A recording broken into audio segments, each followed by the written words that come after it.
ఈ రోజు వరకు నా వీడియో చూస్తూ నన్ను సపోర్ట్ చేసుకుంటూ వచ్చిన మీ అందరికీ నమస్కారాలు. Hi friends, welcome to SS astrology. మనం ఈ వీడియోలో డిస్కస్ చేయబోయే టాపిక్ ఏంటంటే పుష్మి నక్షత్రం వారి యొక్క జీవితం అనేది ఏ విధంగా ఉంటుంది, అలాగే నక్షత్రం కలిగిన వారికి ఎటువంటి వ్యక్తిత్వం మరియు లక్షణాలు ఉంటాయి అనే విషయాన్ని మనం చూద్దాం. ఈ నక్షత్రానికి అధిపతి శని గ్రహం, అలాగే అధిదేవత బృహస్పతి అన్నమాట. ఈ నక్షత్రం దేన్ని ఇండికేట్ చేస్తుందంటే ఆవు పొదుగుని ఇండికేట్ చేస్తుంది. అలాగే యారో సింబల్ గురించి, కమల పువ్వు గురించి కూడా ఈ నక్షత్రం అనేది చెప్తుంది. ఎలాగైతే ఆవు పొదుగు అనేది నిస్వార్థంగా పాలనిస్తుందో అదేవిధంగా ఈ పర్సన్స్ అనేవాళ్ళు ఎక్కువగా సహాయం చేసే గుణాలు కానీ సర్వీస్ మోటివేటెడ్ పర్సన్స్గా వీళ్ళు ఉంటారు. అంటే వీళ్ళు 10 మంది కోసం కష్టపడే స్వభావం ఉంటుంది, కానీ దాని నుంచి ఎటువంటి ప్రతిఫలం అనేది ఆశించరు. ఇక యారో సింబల్ గురించి మనం ఏ విధంగా అర్థం చేసుకోవచ్చు అంటే, ఎప్పుడైతే ఒక బాణం అనేది ఒక గమ్యం వైపు నిర్దేశించి దాన్ని గురి పెడతాం, అది తప్పకుండా వెళ్ళి టార్గెట్ని అయితే రీచ్ అవుతుంది కదా. అదేవిధంగా పుష్మి నక్షత్రం వాళ్ళు కూడా వాళ్ళు అనుకున్న పని బాగా ఫోకస్తో ఒక యాంబిషన్ కనుక ఉన్నట్లయితే మధ్యలో ఎటువంటి మార్పులు లేకుండా, ఎటువంటి డీవియేషన్స్ లేకుండా గమ్యం చేరే వరకు కష్టపడుతూ వెళ్తూ ఉంటారని మనం అర్థం చేసుకోవచ్చు. ఈ లౌకిక ప్రపంచంలో వారికి ఎన్ని సమస్యలైనా ఉన్నప్పటికీ వాళ్ళకున్న ప్రాబ్లమ్స్ అండ్ ఇష్యూస్ని ఎప్పుడు ఎదుటి వారితో పంచుకోవడానికి ఈ నక్షత్రం వాళ్ళు అసలు ఇష్టపడరు. ఏదన్నా వాళ్ళే ఇంటర్నల్గా స్వయంగా ఎదుర్కోవడానికి ప్రయత్నం చేస్తుంటారు. ఈ నక్షత్రానికి ఉన్న ఇంకో విశేషం ఏంటంటే, ఏ నక్షత్రానికైనా ఓన్లీ ఒక గ్రహానికి సంబంధించిన లక్షణాలు మాత్రం ఉంటాయి. కానీ ఈ నక్షత్రం వారికి అటు శని గ్రహం మరియు ఇటు గురు గ్రహం 2 ప్లానెట్స్ ఒక లక్షణాలు అనేవి వీళ్ళలో మనకు కనిపిస్తాయి. సో ఎప్పుడైతే ఈ విధంగా ఒక పర్సన్ మీద శని గురువుల యొక్క ప్రభావం అనేది ఉంటుందో వాళ్ళకి ఆటోమేటిక్గా మంచి నాలెడ్జ్ అనేది ఉంటుంది. అలాగే ఆ నాలెడ్జ్తో పాటు వాళ్ళకి ఒక మంచి డిసిప్లిన్ నేచర్ కూడా వాళ్ళలో మనకు కనిపిస్తుంది అనమాట. దీని కారణంగా ఎక్కువగా ఈ నక్షత్రం వాళ్ళు మేనేజ్మెంట్ రంగాల్లో బాగా రాణించగలుగుతారు. గొప్ప అడ్వైజర్స్గా కూడా రాణించడానికి ఈ నక్షత్రం సహాయం చేస్తుంది. ఈ విధంగా ఈ నక్షత్రం కలిగిన వారు నిజాయితీగా, డిసిప్లిన్తో వాళ్ళకి ఇచ్చిన పని పర్ఫెక్ట్గా పూర్తి చేస్తారు. అలాగే మంచి నాలెడ్జ్ అండ్ మేనేజ్మెంట్ స్కిల్స్ కూడా వీరికి ఉంటాయి. ఇక వీళ్ళలో కొద్దిగా నెగిటివ్స్ గురించి చెప్పాలంటే, ఎక్కువగా ఎమోషనల్గా బాగా ఇన్సెక్యూర్గా ఉంటారనమాట. అంటే లోపల వాళ్ళు ఏ విధంగా ఆలోచిస్తున్నారో, ఏమనుకుంటున్నారో వాళ్ళ ఫీలింగ్స్ని దగ్గర వాళ్ళకు కూడా అసలు చెప్పరు. వారే ప్రతి సమస్య గురించి సమాధానం కోసం చూస్తూ ఉంటారు. అలాగే ఒక్కోసారి టూ మచ్ ఆఫ్ వర్క్హాలిక్ నేచర్ కూడా ఈ నక్షత్రం ఇస్తుంది. సో దీని కారణంగా ఏమవుతుందంటే, కుటుంబానికి కానీ పర్సనల్ లైఫ్కి వాళ్ళకి స్పేసే ఉండదు. సో దాని కారణంగా ఏమవుతుందంటే, ఏదైనా ఎంజాయ్మెంట్స్ని మిస్ అవ్వడం కానీ, రిలేషన్స్ని కోల్పోవడం కానీ, ఇటువంటివి కూడా నెగిటివ్ విషయాలు జరుగుతూ ఉంటాయి. ఈ నక్షత్రం కలిగిన వారిలో ఎక్కువగా టీనేజ్ వయసులో, అంటే 1 to 20 yearsలో వీళ్ళు పెద్దగా లైఫ్ని ఏమాత్రం ఎంజాయ్ చేయకుండానే బాధ్యతలు అనేవి చాలా తొందరగా వచ్చేస్తాయి. కారణాలు అనేవి ఏదైనా అవ్వచ్చు. కుటుంబ బాధ్యతను తీసుకోవడం కానీ, ఫైనాన్షియల్గా రెస్పాన్సిబిలిటీ తీసుకోవడం కానీ, అలాగే కెరీర్లో కూడా వీళ్ళు మొదట్లో చాలా ఇబ్బందులకు గురవుతారు. అంటే ఒక సక్సెస్ఫుల్ కెరీర్ని ఎంచుకోవడంలో చాలా కష్టంగా మారుతుంది. కానీ ఎంచుకున్న తర్వాత స్టెప్ బై స్టెప్ ఆ కెరీర్లో వీళ్ళు పైకి వచ్చేదానికి అవకాశాలు ఉంటాయి. 10 మందిలో వీరికి గొప్పగా పేరు ప్రఖ్యాతులు ఉంటాయని నేనైతే చెప్పను, కానీ ఖచ్చితంగా మంచి గౌరవ మర్యాదలు అయితే వీళ్ళకి లభిస్తాయి. ఇక మ్యారేజ్ పరంగా కూడా వీళ్ళ మ్యారేజ్ లైఫ్ అనేది చాలా స్టేబుల్గా ఉంటుంది. అలాగే ఎక్కువగా ప్రాక్టికల్గా ఉండేదానికి అవకాశాలు ఉంటాయి అన్నమాట. ఈ నక్షత్రం కలిగిన వారు ఓన్లీ మేనేజ్మెంట్ రంగాల్లోనే కాదు, ఏదైనా గవర్నమెంట్ రంగాల్లో కానీ, లేకపోతే సర్వీస్ రిలేటెడ్ రంగాల్లో కానీ, అలాగే ఒక్కోసారి టీచింగ్ రంగాల్లో, లా విభాగాల్లో కూడా బాగా రాణిస్తారు. ఎందుకంటే శనిగ్రహం లక్షణాలతో పాటు గురుగ్రహం లక్షణాలు కూడా వీరిలో ఉంటాయి కాబట్టి.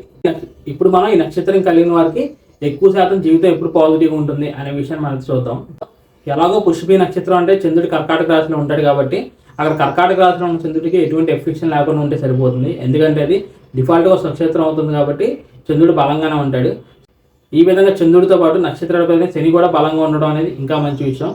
దీనివల్ల ఏమవుతుందంటే, మొదట్లో ఈ పర్సన్స్ అనేవాళ్ళు కష్టపడినప్పటికీ ఆ కష్టానికి తగ్గ ఫలితం అనేది ఎర్లీగా వచ్చేదానికి అవకాశాలైనా ఉంటాయి. సో దీనివల్ల వాళ్ళు అచీవ్ చేసుకున్న గోల్స్ అండ్ అంబిషన్స్ త్వరగా రీచ్ అవుతారు. వ్యక్తిగతంగా కానీ కెరీర్లో కానీ ఒక గొప్ప స్థానానికి అయితే ఎదుగుతారు. ఇదే పాజిటివ్ ఫలితాల గురించి చెప్పడానికి మనం ప్రాక్టికల్గా ఒక ఎగ్జాంపుల్ తీసుకొని చూద్దాం. నేను ఇక్కడైతే తులా లగ్నాన్ని తీసుకున్నాను. అలాగే దశమంలో చంద్రగ్రహాన్ని, పుష్మి నక్షత్రంలో శని గ్రహాన్ని ఇక్కడ భాగ్యస్థానంలో తీసుకున్నాను. డిఫాల్ట్గా ఈ ప్లేస్మెంట్ కారణంగా దశమాధిపతి అనేవాడు దశమ స్థానంలో స్వక్షేత్రంలో ఉన్నాడు. అలాగే ఈ లగ్నానికి యువకారకుడైన పంచమాధిపతి అయిన శనిగ్రహం భాగ్యస్థానంలో ఉన్నాడు. ఈ కాంబినేషన్ అనేది కూడా చాలా విశేషమైంది. దశమాధిపతి బలంగా ఉండడం వల్ల ఈ పర్సన్స్ అనేవాళ్ళు కెరీర్లో బాగా రాణిస్తారు. అలాగే ఎప్పుడైతే భాగ్యస్థానంలో ఈ లగ్నానికి యువకారకమైన గ్రహం అనేది ఉంటుందో కరెక్ట్ టైంకి వీళ్ళకి అదృష్టం అనేది కలిసి వస్తుంది. ఫాదర్ నుంచి మంచి సపోర్ట్ రావడం కానీ, లేకపోతే గురువుల నుంచి మంచి మార్గదర్శనం కలగడం కానీ, హైయర్ స్టడీస్లో బాగా రాణించడం కానీ, ఈ విధంగా పాజిటివ్ ఫలితాలు అయితే ఉంటాయి. అలాగే ఇక్కడ ఈ మిథునంలో ఉన్న శనిగ్రహం ఆరుద్రలో ఉన్నా, లేకపోతే పునర్వసులో ఉన్న ఆ నక్షత్రాలపైన రాహు కానీ, గురువు కానీ చాట్లో బాగుండాలి. అప్పుడు ఏమవుతుందంటే మనకు కంప్లీట్గా ఎటువంటి ఎఫెక్షన్ లేదని మనం అర్థం చేసుకోవచ్చు. ఈ విధంగా పునర్వసు నక్షత్రం వారికి ప్లేస్మెంట్ కనుక ఉన్నట్లయితే ఎక్కువగా పాజిటివ్ ఫలితాలు అనేవి వాళ్ళ జీవితంలో వస్తాయి. ఇప్పుడు ఈ విధంగా కాకుండా దీనికి వ్యతిరేకంగా చంద్రగ్రహం కానీ శని కానీ ఏదైనా ఎఫెక్షన్ గురై పాప స్థానాల్లో ఉన్నా అంటే దుస్థానాల్లో ఉన్నా లేకపోతే రాహుకేతు సంబంధం కలిగి ఉన్నా ఈ నక్షత్రం వారికి అనేక రకాలుగా జీవితంలో ఎదగడానికి ఆటంకాలు ఎదురవుతూ ఉంటాయి. దీనివల్ల ఒక్కోసారి వచ్చే ఫలితాలు అనేవి ఏ విధంగా ఉంటాయంటే వాళ్ళకి ఇంటర్నల్గా మంచి టాలెంట్ ఉంది, మంచి ఆపర్చునిటీస్ అనేవి వచ్చినప్పటికీ అనుకోని కారణాల వల్ల ఆపర్చునిటీస్ వాళ్ళు టేక్ ఓవర్ చేయలేరు, వచ్చిన అవకాశాలను కూడా వదిలేసుకోవడం. సో దాని కారణంగా తర్వాత సఫర్ అవడం. మనం స్టార్టింగ్లో చెప్పుకున్నట్లుగా ఈ నక్షత్రం వారికి ఎక్కువగా తీసుకునే గుణం కన్నా ఇచ్చే గుణం ఎక్కువ ఉంటుంది కాబట్టి ఒక్కోసారి దాని కారణంగా కూడా నష్టపోతూ ఉంటారు.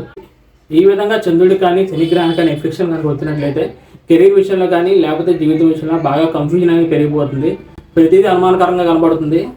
అలాగే వీరు ఎంత కష్టపడినప్పటికీ హార్డ్ వర్క్ తగ్గ గుర్తింపు అండ్ అలాగే దానికి తగ్గట్టు రిజల్ట్ అనేది వీరికి మాత్రం రాదు. వ్యక్తిగత కష్టంతో పాటు మానసికంగా ప్రశాంతత కూడా కోల్పోతారు. ఇదే నెగిటివ్ విషయాల గురించి చెప్పడానికి ఇంకో ప్రాక్టికల్గా ఎగ్జాంపుల్ తీసుకుని మనం చూద్దాం. నేను ఇక్కడ ధను లగ్నాన్ని తీసుకున్నాను. చంద్రగ్రహాన్ని పుష్మి నక్షత్రంలో అంటే అష్టమ స్థానంలో చంద్రగ్రహం ఉన్నాడు. ఈ చంద్రుడి యొక్క నక్షత్రాలపై శనిగ్రహాన్ని ఇక్కడ పంచమంలో తీసుకోవడం జరిగింది. ఆ పంచమంలో శనిగ్రహానికి ఏమైందంటే వక్రత దోషం అనేది వచ్చింది. అలాగే ఆ పంచమం అనేది అక్కడ మేషరాశి అయింది కాబట్టి ఆయన నీచ స్థితిలో ఉన్నాడు. ఇప్పుడు మనం డిఫాల్ట్గా పైకి చూసినట్లయితే ఈ ధను లగ్నం వారికి అష్టమంలో చంద్రుడు ఉన్న పెద్ద నెగిటివ్ విషయం కాదు, ఎందుకంటే అక్కడ అష్టమం అనేది అక్కడ చంద్రగ్రహానికి స్వక్షేత్రం అవుతుంది. కానీ ఇక్కడ నక్షత్రాలపై శనిగ్రహం ఇక్కడ నీచపడ్డాడు కాబట్టి ఈ విధంగా ఇక్కడ చంద్రగ్రహానికి ఎఫెక్షన్ అనేది వచ్చింది. దీనివల్ల ఏమవుతుందంటే మానసికంగా బాగా డిస్టర్బెన్స్ని, ఎమోషనల్గా టెంపర్మెంట్ని, వరీస్ని బాగా క్రియేట్ చేస్తాడు. కానీ ఇక్కడ మనం గమనించినట్లయితే ఓన్లీ శనిగ్రహానికి మాత్రం ఎఫెక్షన్ వచ్చింది, చంద్రగ్రహం బాగానే ఉన్నాడు కాబట్టి ఇది కొంతవరకు పర్లేదు. ఇక్కడ శనిగ్రహం ఫర్ ఎగ్జాంపుల్గా భరణి నక్షత్రంలో ఉన్నాడు మనం అనుకుందాం. అప్పుడు ఈ భరణి అధిపతి శుక్రగ్రహాన్ని ఇక్కడ కన్యలో తీసుకున్నాను కాబట్టి డైరెక్ట్గా శుక్రగ్రహం ఈ లగ్నానికి పాపగ్రహంగా కన్యా రాశిలో నీచంలో దశమ స్థానంలో ఉన్నాడు కాబట్టి ఈ పర్సన్స్ అనే వారికి కెరీర్ విషయంలో బాగా ప్రాబ్లమ్స్ అండ్ ఇష్యూస్ అనేవి ఉండొచ్చు.